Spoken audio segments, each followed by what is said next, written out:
Good morning, y'all. Mr. Cushion back here with another video and yet another week of distance learning for my orchestra students. Today's video, we're going to be talking all about a fairly advanced concept for my beginners, and for advanced orchestra students, y'all have already been doing this technique, but this is going to be useful review. So we're talking about shifting. And shifting is what we do on our instruments in order to basically unlock all of the notes that are possible to play on a violin or on a cello. Because up until this point, for a beginner student, I've had you basically keep your hand in the same position the whole time. So that, for example, on the A string, your first finger always plays the note B. Your second finger will play either C or C sharp, depending on if it's in high or low position. And your third finger always plays D. Fourth finger plays E, and so on. So that position is actually what we call first position.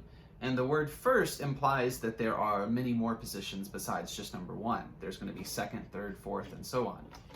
And so those higher positions are going to allow us to play a lot more notes. If we stay in first position the whole time, there's only a certain number of notes we can play before we run out of room. So as you can tell, the strings go much further, and pretty much the entire length of this fingerboard is a valid place for us to put our fingers. And where we put our fingers up here create a lot of different sounds and a lot of new notes that we want to end up using, because it just increases the amount of music that we can play, the sounds that we can create, and I think you'll just find it to be more fun and more enriching and as you start to unlock these new positions. So in order to get to these new positions, you have to do what's called shifting. As the name implies, you are literally moving your hand either up the neck this way for violin or down the neck this way for cello. The very first thing we have to talk about with shifting before we even get into the details is going to be all related to posture. So you have to make sure that your instrument setup is correct before you start to attempt to do any sort of shifting. So I'm even going to put my bow away, because right now we don't even need to use the bow to talk about this. So the only way that we're going to be able to successfully shift is if we are holding the instrument correctly. So for violin here, we're going to make sure that that instrument is nice and supported by our left shoulder and the head coming down on top. And we need to be able to take our hands off the instrument and have it be fully supported and feel stable and secure. It's wiggling around a little bit as I talk and move my jaw, but for the most part, the instrument is quite secure, and I can leave my hands off like this. Now, when we're actually playing, you do have the left hand there to support you, but the very one of the first big mistakes that people make when they try to start shifting is that their left hand is squeezing the neck. So let me show you. This is a relaxed left hand that's basically just resting. This is squeezing. So you can see how the fingers actually move in. The thumb especially, let's see if I can get a good angle on this here. The thumb is especially prone, the peg is in the way. The thumb is especially prone to squeezing the neck. And other than the fact that squeezing the neck with your left hand is a terrible idea and can lead to discomfort and even injury, it also will prevent you from being able to make these shifts happen. Because if you're squeezing and clenching onto the neck, then when it's time to shift and move the hand, you will literally get stuck and you won't be able to move. So how can we make sure that we're not squeezing the neck? It's not as simple as just saying, don't squeeze. We actually need to do something physical to check in with our bodies and make sure that the squeezing is not happening. And what we end up doing is, in the playing position, just having the instrument up like this. Make sure the shoulder rest is on. Nice and secure. So the instrument up in playing position, what we want to do is actually just take our left hand thumb and we're going to tap it on the side of the neck. The reason why this works is because we can't tap our thumb if we're squeezing our thumb. You only get to do one or the other. Either you get to squeeze and your thumb is stuck, or you stop squeezing, which allows the thumb to move. So with your own instrument up like this, have your left hand in first position like you're going to play, and then just take that left hand thumb and tap it gently against the neck. So this is basically a check-in to make sure that our thumb is not clenching the neck and that we will be able to shift successfully. So that's the very first step. Before you try to do any sort of shifting exercise, get into position and make sure that that thumb is able to move. So now that we've crossed that off our list, the next thing we want to do is just start to basically simulate the motion that's required for shifting. So it's the left hand moving up towards the body of the instrument. And I want you to start to do this along with me. So you're basically you need to move the entire hand and even the forearm as a unit. Take care that as you shift, the wrist will stay more or less straight. I don't want to see something like this. So in that case, I was getting this really awful bent wrist and using that to help me move. That's just unnecessary tension that we don't want to introduce into our playing. So the wrist needs to stay straight, and if the arm comes first, then you'll end up with the pizza wrist, and we definitely don't want that because the pizza wrist will actually prevent us from being able to access all the notes up here. So the wrist stays straight. Eventually, you will run into the body of the instrument. And at this point, in another video, I'll talk about how we actually have to make some accommodations by bringing our arm under and around a little bit in order to be able to access the highest notes of the strings up here. But for our purposes, the position that we're going to be shifting to today doesn't require us to go any higher than the body of the instrument. So once the base of your hand, the palm, once that hits the body of the instrument, you can actually just stop. So slide and hit. And then I want you to actually go ahead and start sliding back from the higher position. So we are up here, and we're going to slide back. Here and back, and here. And you're trying to make everything smooth. Make sure that all of your fingers are moving at the same time. Don't let your thumb get stuck. Keep the thumb moving at the same speed as all the other fingers, like this. Okay. So come back up here to the position where your wrist or your palm is hitting the body of the instrument. This physical sensation is actually how we're going to start learning where third position is. So third position is the position that we're going to learn first, that we're going to shift to first today. Third position, without getting into the nitty-gritty details, is a very useful position. We use it a lot in the keys of D major, G major, some very common keys, but I mean even B flat or lots of keys use the third position on our instrument. So in order to get there, we need to figure out where our home base notes are. So now I've got the bow back. And like I said at the beginning of the video, first position, we're used to the first finger always playing certain notes, second finger always playing certain notes, and so on. Let's go back to the A string. On the A string in first position, we always are used to playing B. But in third position, that note now becomes D.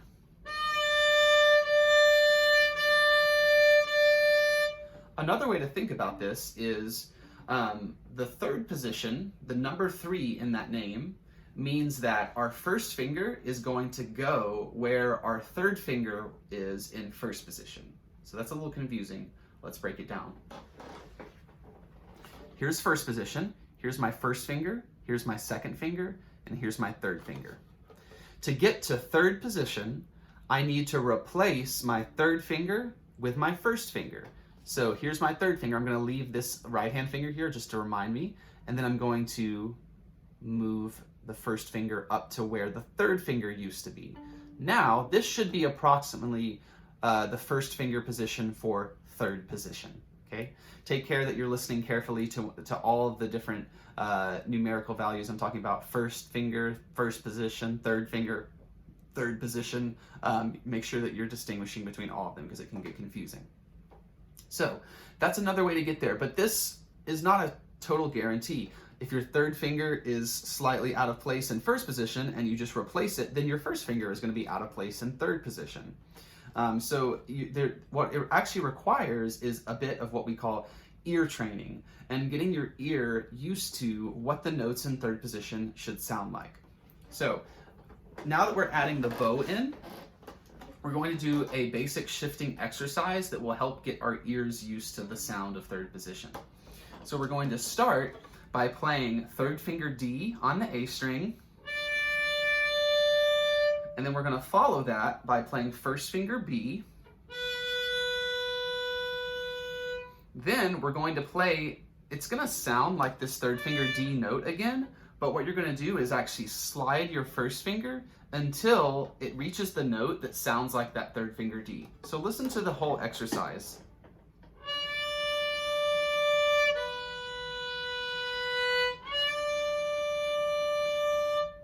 One more time, listen.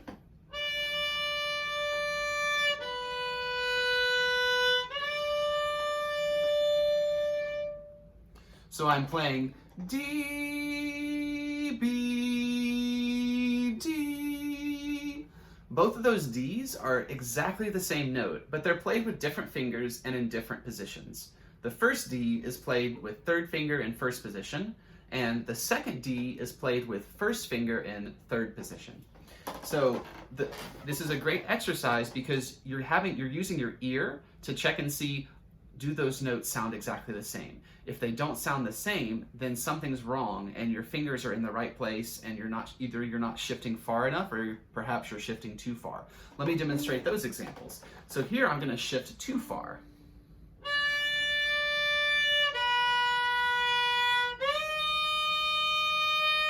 That doesn't sound like the same note. That was a D sharp instead. So I went past the note that I was supposed to go to. If I don't go far enough,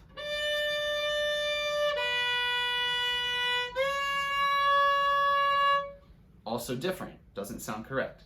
So we're using our ears to really double check and make sure that our hand is going into the right position. I'm going to play this exercise on every string because you shouldn't feel like you're limited to only one string. So on the A string, we know that the notes are D, B, and D. How about the E string? We're going to have our third finger, which is A, our first finger, F sharp, back to now what is now first finger A. Listen to that one again.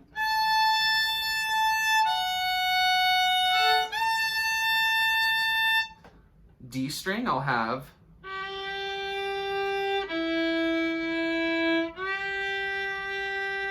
those are the notes G, E, and G. And then lastly, the G string, we have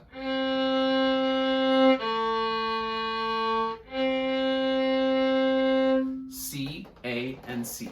So you can practice this exercise on any of the four strings. Obviously, I want you to be comfortable with knowing the notes on all the strings. So you will want to do this exercise on all four strings, and I'll make sure to write out the exercise in sheet music and have this posted in the blend so that you can read the notes that way.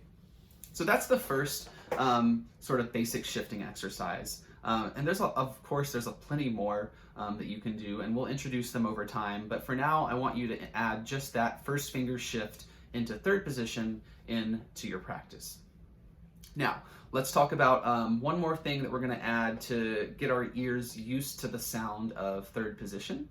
And this is going to be actually taking our classic tune, Twinkle, Twinkle Little Star, and we're going to play it all in third position. And I know that sounds scary, but it actually works out quite nicely. So what we're going to do first is find third position, and we can do that just by playing the same little exercise again.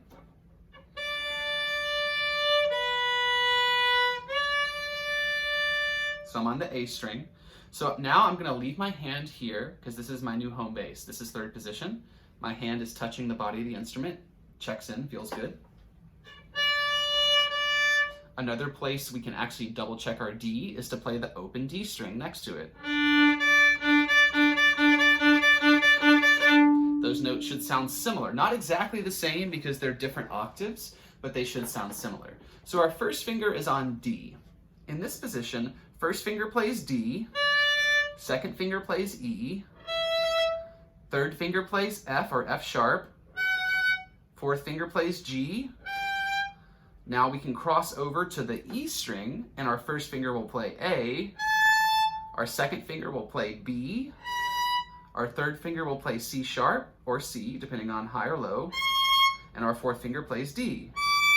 So now you can probably tell why this position is so useful for the key of D major, because third position on the A and the E strings naturally makes the notes of the D major scale.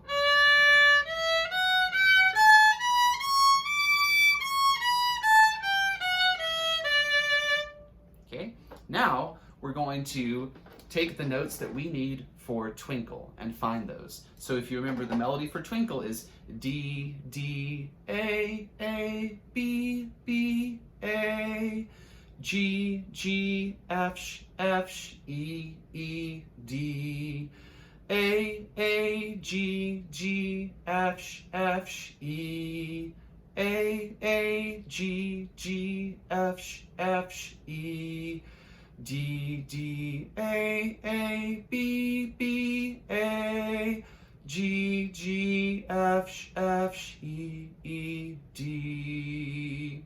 There we have it, the notes for Twinkle. And we just talked about where all those notes are in third position. D is our first finger on the A string.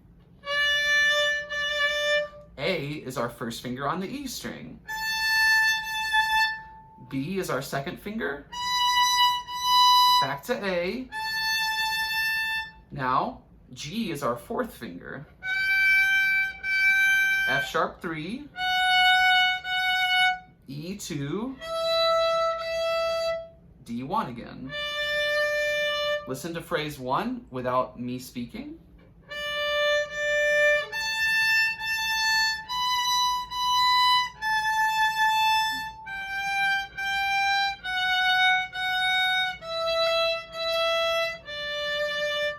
Here's phrase 2. We're going to go back to first finger on the E string, third position. 4 on A. 3. 2. Repeat.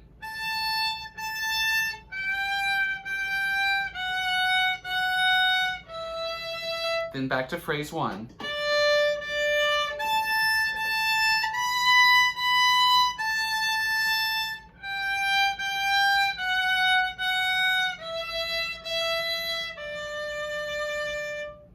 And there you have it, Twinkle in third position.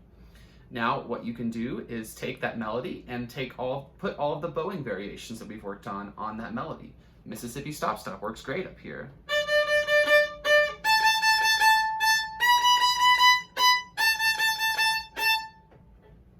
You can even take the finger numbers and the finger pattern and you can actually move it to different strings. So for this instance, we were playing everything on the A and the E strings in third position.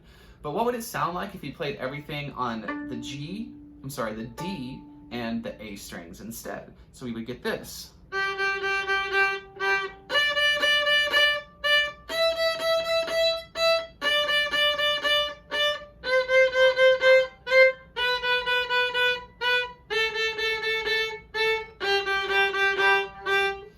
That still sounds like Twinkle, right? But it's in a different key. That version of Twinkle is now in G major. And we could also cross it over and play all the notes on the G string and the D string. And then we'd have...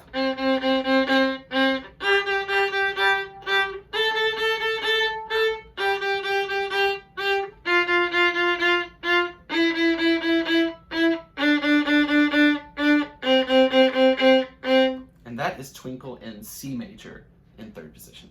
So you have a lot of options all of a sudden that are unlocked just by doing this one simple, relatively simple shift into third position. Now the last thing I'll say in our closing minute or so here has to do with contact point. Contact point is where we put our bow on the string relative to either the bridge, the wooden part here, or the fingerboard, the black part here. And contact point is not something that should always stay the same. We actually need to adjust our contact point for a lot of different reasons, but in this case, we are adjusting our contact point because we are shifting. So when you shift,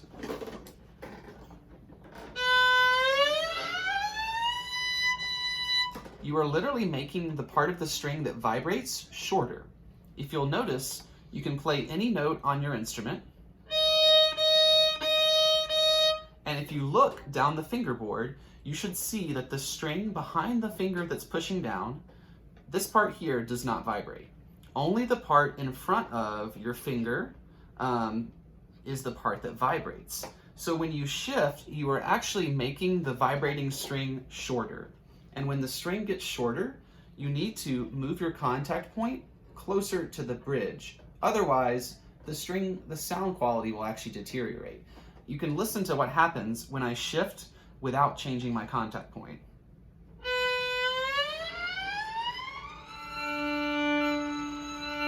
In fact, it becomes difficult to even play the A string by itself because it's not high enough. The bow actually starts naturally hitting the other strings, and there's nothing I can do about it. Now listen to what happens when I adjust my contact point while shifting.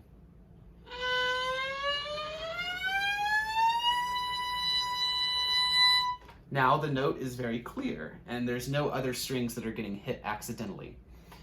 So as you're playing around with shifting, make sure you're also experimenting with moving your contact point a little bit closer to the bridge. That way you'll ensure that you have the best tone quality and the most pleasing sound to your ears. And the better we sound, the more motivated we're going to be to keep playing. So there we go with our video for today, talking all about shifting, giving you some basic physical exercises and then technical exercises actually using the bow. And then, of course, a staple melody, Twinkle, in third position to help get your ears started. And like I said, this video and blend will also feature sheet music below it that has everything I talked about written out so you can play along. Feel free to contact me if you have any questions via blend message or email, and feel free to stop in on our weekly office hours every day from 11:30 to 12:30. Come on in and see what sort of music we're listening to, what I'm playing, and what we're talking about. It's a great time. So thanks for watching, and happy practicing.